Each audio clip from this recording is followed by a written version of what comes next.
Ton. இப்போ நம்ம வந்து எஸ்எஸ்டியை வந்து அந்த இடத்துல எப்படி ஹார்ட் டிஸ்க் இருந்ததோ அதே மாதிரி போட்டிருக்கோம். அண்ட் இப்போ வந்து ஸ்க்ரூஸ் பண்ணிக்கலாம். ஸ்க்ரூஸ் பண்ணாமல் இருக்குது. இப்போ பர்ஃபெக்டாக ஃபஸ்ட்டு எப்படி இருந்த மாதிரியே அதே மாதிரி ஸ்க்ரூஸ் பண்ணிட்டோம். அண்ட் ரேமையும் லைட்டாக க்ளீன் பண்ணியிருக்கேன். அண்ட் தெர்மல் பேஸ்ட்டும் கொஞ்சம் அப்ளை பண்ணியிருக்கேன். அவ்வளோதான், ஃபினிஷ்டு. இதை வந்து இப்போது ஃபுல்லாகவே க்ளோஸ் பண்ணிடலாம். அண்ட் இந்த பழைய ஹார்ட் டிஸ்க்கை வந்து கஸ்டமர்கிட்டயே கொடுத்துருவோம். ஓஎஸ் வந்து இன்னொரு லேப்டாப் யூஸ் பண்ணி பென்ட்ரைவில் பூட் பண்ணிகிட்ருக்கேன். ஒன்ஸ் இது கம்ப்ளீட் ஆனதும் ஓஎஸும் போட்டுடலாம். பூட்டபிள் பென்ட்ரைவை இன்சர்ட் பண்ணியிருக்கேன். அண்ட் சார்ஜரை ப்ளக் பண்ணியிருக்கேன். பவர் ஆன் பண்ணி இப்போ நான் வந்து என்ன பண்ண போகிறேன் அப்படின்னா F12 ப்ரெஸ் பண்ண போகிறேன். ஸோ பூட் மெனு ஆப்ஷனுக்குள்ளே போகிறதுக்கு. Then just click next.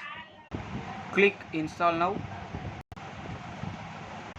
Windows 10 OEM Pro select பண்ணியிருக்கேன்.